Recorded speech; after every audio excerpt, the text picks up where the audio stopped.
Hello adventurers, and welcome back to my channel. Today I'm going to do something that's a little thought-provoking. I always like to challenge us just a little bit on these adventures, and today is one of those days. Today we're exploring Wilson's Creek Battlefield.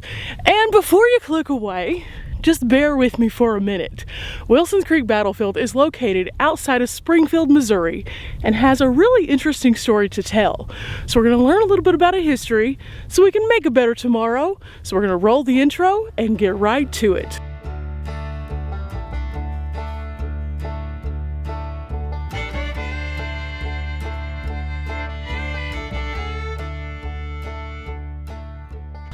But before we go travel around the battlefield, let's talk a little bit about Wilson's Creek.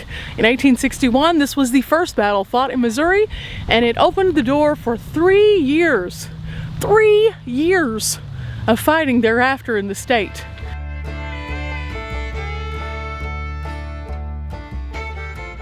Now, while out at the battlefield today, we're taking the tour road.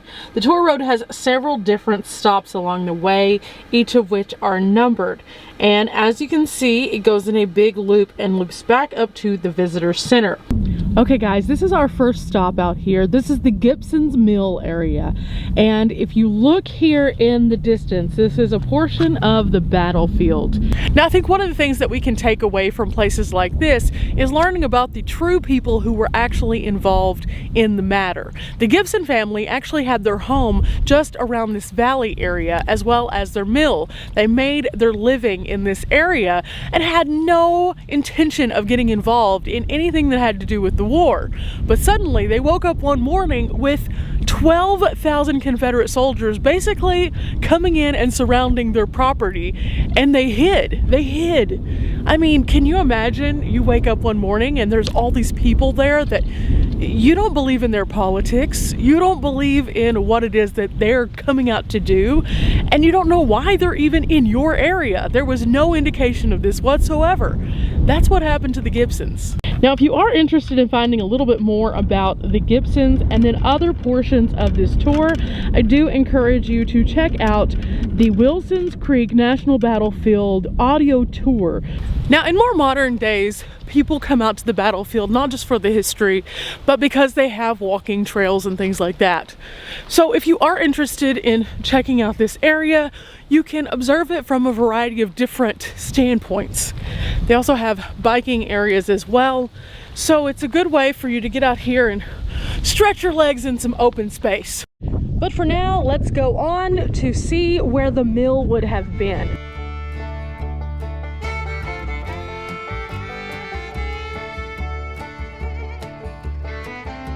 Now, as we arrive at this first placard here, we find out that many before us have traveled down this path to the mill. Although our reasons have changed, the way to the mill has always been extremely popular.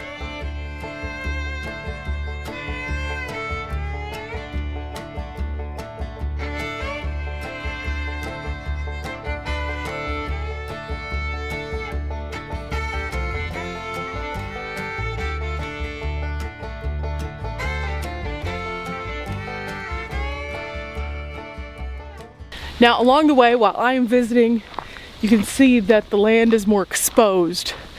It's after the leaves have fallen. You can see the thorns that line the pathway, the leaves that are crunching on the ground. And it sets the tone for the story to be unfolding before us. If you're out here, it's pretty quiet except for the sound of the wind. And if you think about it and listen hard enough, you can envision what it would have been like as the troops walked in. You could probably hear the rumbling beneath their feet, and you could probably imagine the fear of the family as they were unexpectedly sabotaged.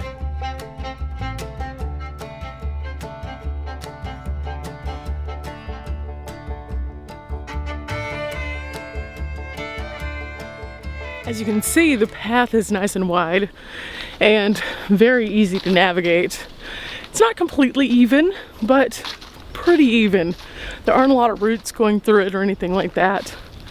So it's just a casual stroll through the woods here. And it's absolutely beautiful.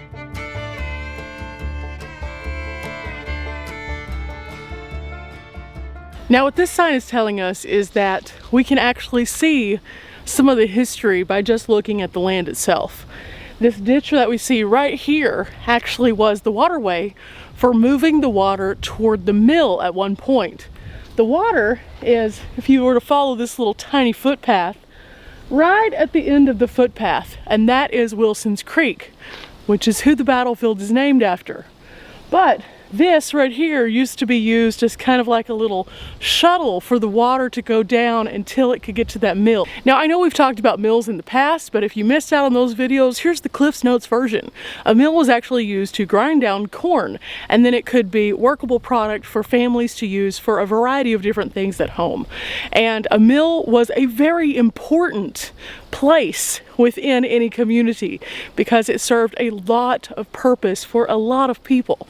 So this is how they would channel the water to get to that mill so it could do all that work. And while it just looks like a trench now, this at one point in time was the vein of the mill. Another little footpath over to the water itself right there. See these exposed ankles? Yeah, we're not trying to go through anything that could touch the exposed ankles today.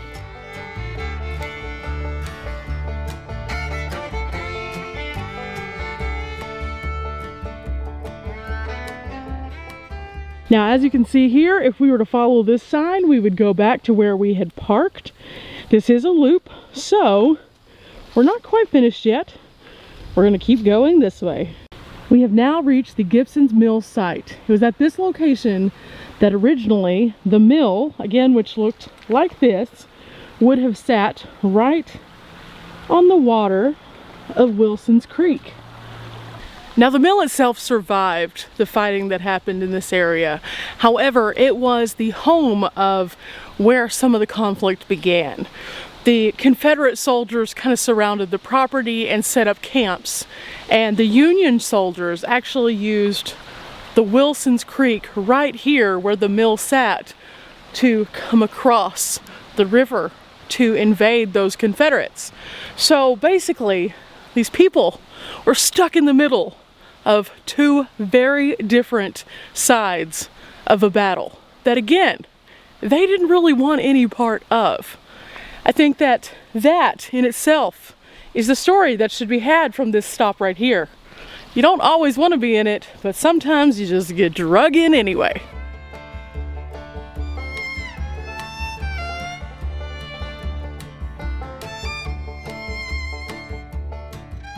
Now later on in 1966, archaeologists actually found pieces of the mill.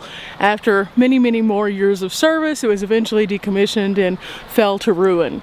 They also found the gearing device and also some glass which had been melted down in what they say were campfires. So that's the interesting part of history that lies at stop one here at Wilson's Creek Battlefield. The path that we've actually been on is the Wire Road area. And this would have been one of the primitive roads that actually ran through the Wilson's Creek area itself. So we've been walking on a road, guys. Now, the Wire Road actually has a lot of significance to not only this battlefield, but also Pea Ridge in Arkansas.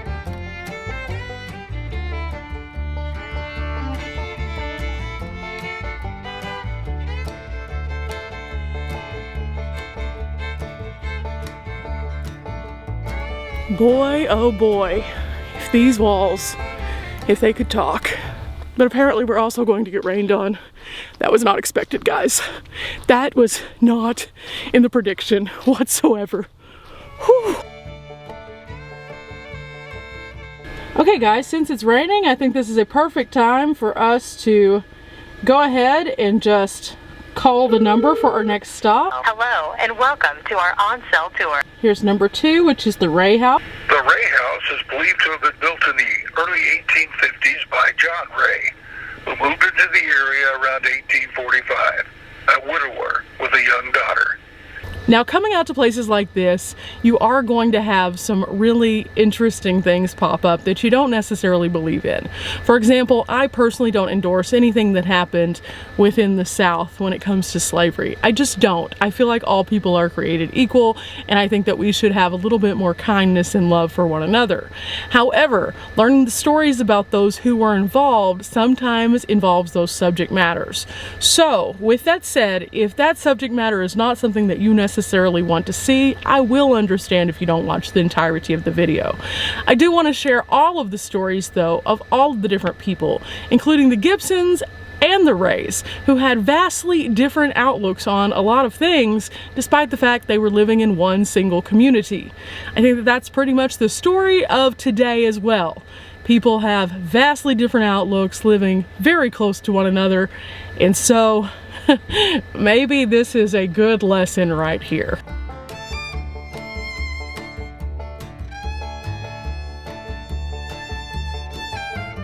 Okay, so we listened to the audio tour, and now it's time to learn about the Ray House a little bit more. This is stop 2, the Ray House in Cornfield. It looks like this was actually used as a Confederate field hospital for the battle. The Union General Nathaniel Lyon's body was actually brought here at the fighting's end also.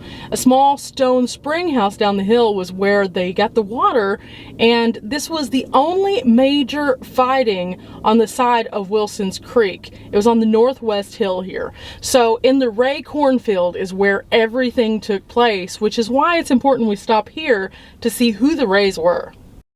Okay, up this pathway and around, there is the Ray House. And just for good measure, because we will be going inside, we have our mask.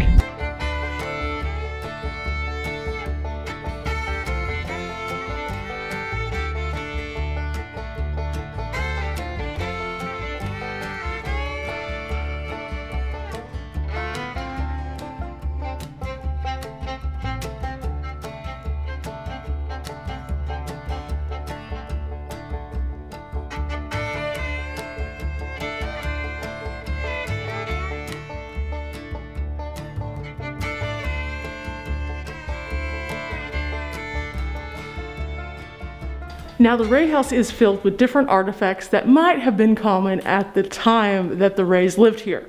At the same time, the building is a more modern structure. It does have electricity. It has fire safety items, things like that. But this gives us an idea as to what it might have been like to live here during the time of the Civil War, minus that fan right there. But you can see here, big hearth that goes through to 2 different rooms to keep it warm and make it to where they could cook inside. And then inside here, I'm going to show you a little bit closer some of the items that might have been used in a home of this period.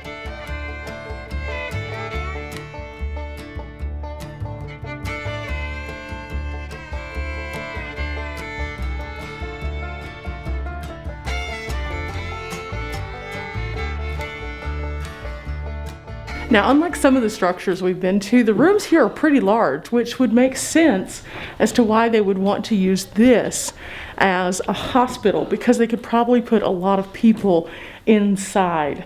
And that's something that in all the homes I've seen isn't super common. Usually I would find homes that are much, much smaller. And so this kind of makes sense as to why it would have been like the hub that they would have wanted to make their stronghold, because this definitely could do the trick for a lot of people. Now, because this is such an important portion of the Wilson's Creek area, there are actually several of these right here that you can call for the audio tour. So if you happen to be at home and aren't able to come out, remember you can always call this number and press through the steps. This is number 4 for the Ray House. Okay, next up is going to be the East Battlefield Overlook. Now, across Missouri, there are several different places you can stop in reference to the Civil War to learn more about the stories of the individuals. And I feel like each and every one of these tells a slightly different perspective for what was going on at the time. Some of these were Union victories, others were Confederate victories. And within each of these, the common denominator was that there were people involved on both sides who didn't necessarily believe completely and wholeheartedly in the cause. A lot of them were serving because they were enlisted already. A lot of them were serving because they felt as though they were trying to defend something. Some of them were brought in because, well, they were afraid they were going to lose their land. Some believed wholeheartedly in the cause and were willing to fight for it. And each one of these is a little bit different. Okay guys, from stop 3, there is a trail that leads out. And because it keeps off and on raining on us, we're not gonna take this. But typically I would go down this and across a really nice bridge that goes over to a cabin, which you can kind of see in the distance. And this particular cabin is a very important part of the battle. This was the Price's headquarters building. There it is off in the distance right there. And at this particular place, on the morning of August 10th, Confederate officers at Price's headquarters didn't know that the Union columns were closing in on them. Now, again, down this path, if you turn toward this direction, it takes you to the Pulaski, Arkansas Battery.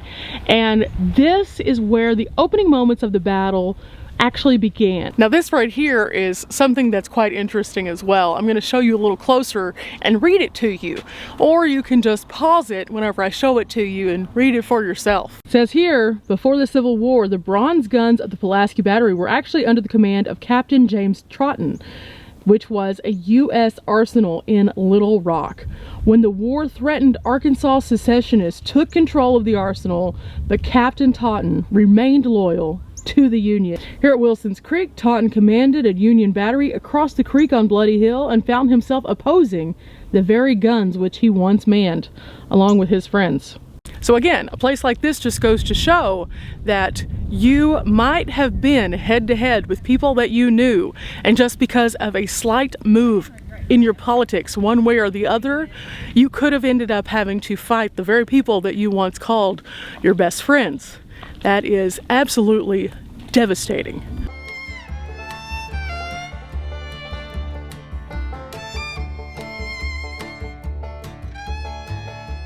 Now here we have a map that kind of shows us what was going on exactly within the positioning of the ranks and how it played out.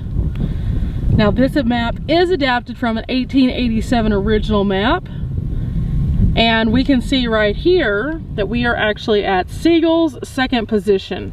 Now, as you can see, this is kind of making a little bit more sense why that hospital might have been used. Because if they came in and crunched in on the South, that means that the South lost?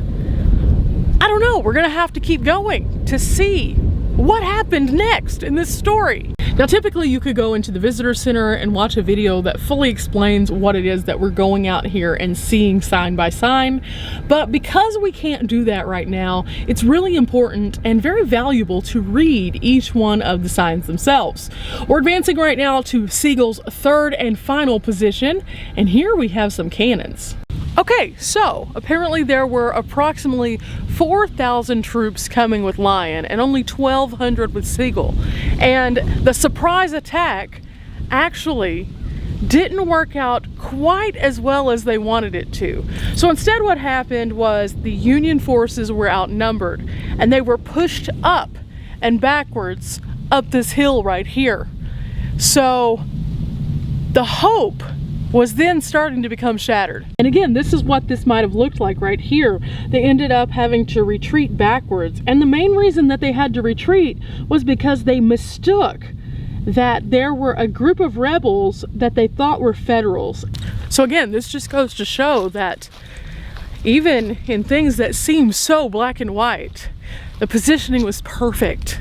The plan was executed how they thought it was supposed to be. But then, the plot twist of all plot twists, and it cost people lives. That's why it's so important for us to not be hasty when it comes to our military action to this day. things like this taught us a lot of lessons. And one of those lessons was that you should never count your chickens before they hatch. Now, as you can see here, it says that John Ray actually was watching all of this take place from his front porch. It was happening in his cornfield. Meanwhile, everyone else at his home actually sought shelter in the cellar. Now, as you can see, John Ray was not completely innocent from the belief system that was popular within the Confederate Army. He himself was a part of that belief system. However, he wasn't fighting. I guess his land had more value than his actual service to the Confederate soldiers. I'm not sure though. I've never understood that part, because I know that some people were forced into service while others, like John Ray, stood on their front porch and watched. Now here we get to what I think is pronounced Guibor's, G-U-I-B-O-R. Guibor? Guibor's battery. And these are some of the guns that might have been reminiscent to what would have been staring down on the Southern troops at the moment. There were 10 of these altogether, guys. 10 large artilleries. And this particular place right here was the spot where one of the bloodiest portions of the battle actually took place. So right here, guys, we have a little illustration of what the gunners would have used. They had 3 different kinds of ammunition to drive back the enemies, and it is crazy to see how these were made up here. It says here that in all, the section fired 240 rounds in less than 5 hours of fighting. So the particular cannon that they were using at the time is called a howitzer, and it basically projects things out that explode, and a lot of times that would leave a lot of shrapnel. The shrapnel was actually more so dangerous than individual bullets because it would scatter, and whenever it would scatter, it could injure tons and tons of people.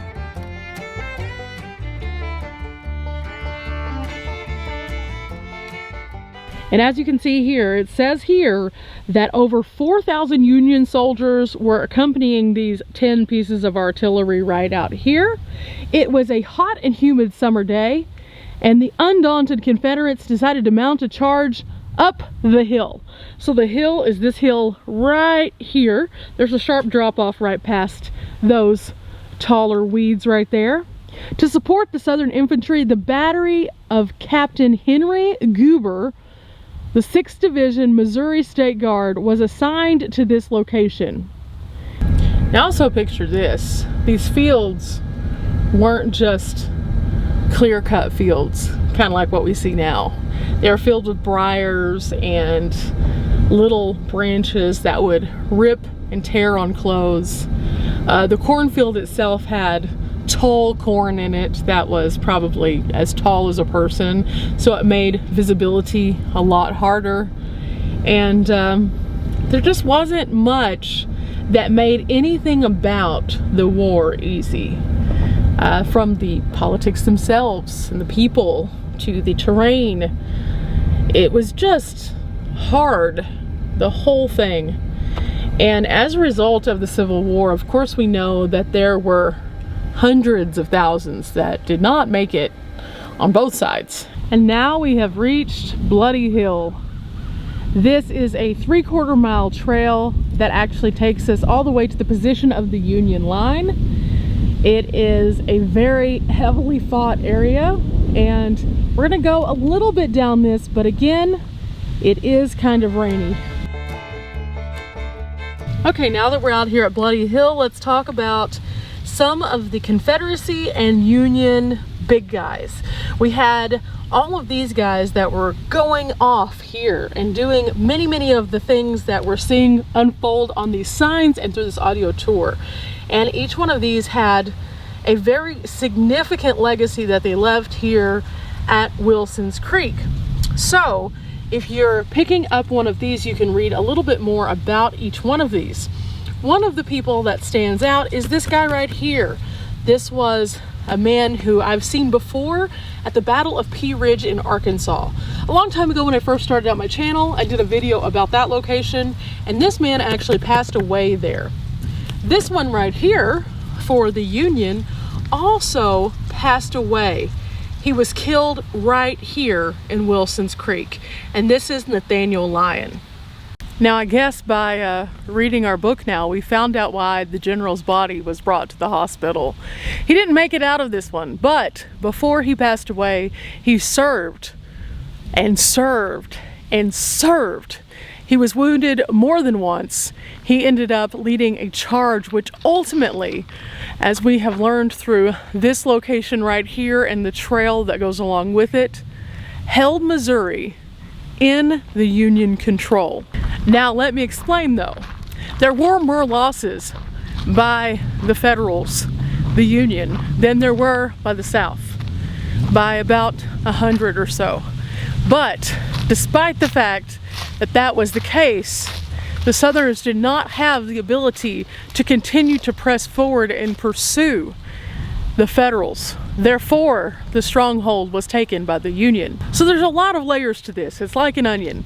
And even though it could be called a Union victory, it was still a Union defeat because they lost 1,300 people.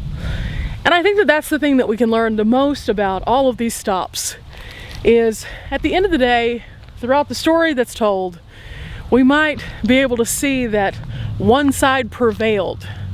But in the end, I think everyone really lost in the Civil War. And I think everyone lost because there were friends and family members who perished. And there were people who mattered to communities, who were the life fuel of those communities, who didn't make it home. Thanks guys for coming out with me again to Wilson's Creek Battlefield just outside of Springfield, Missouri.